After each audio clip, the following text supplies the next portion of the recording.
we actually say a lot on our podcast, and we've been saying it since 2009, since we've had a site, and that is, you know what? I don't see color, and one of the things you say on your site, in fact, I think your tagline is advocating for a race blind America. That is your tagline.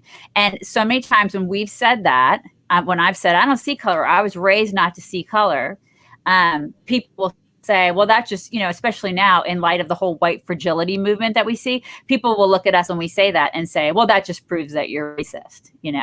Right. And so I think that's where I want to start. What do you say to people who say that? And then I want to get into how this whole how Color Us United started. But what do you say to somebody that says, if you say that you're race blind, then you're obviously, racist. You can't win in today's world. You just can't win.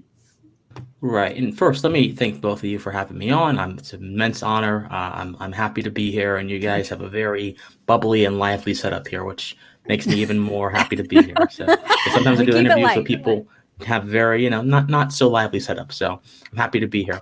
Well, so on our website, we say that we want a race blind society. And we use the word race blind because the word colorblind has been tainted so much, incidentally, with a lot of negative perceptions. Because a lot of people today do not see race, or racism rather, as a matter of intention or values. They see race, or racism rather, as a matter of impacts. Okay, if this particular thing happens to Black folks here that happens to be negative, regardless of if that particular thing was actually racist in intent, that thing is racist. So when you say that you do not see color, you're saying that you do not see, to them, you do not see injustice. Now, we say race blind because we believe that race itself, as these people claim to believe, is an arbitrary characteristic which says nothing meaningful about the content of our individuality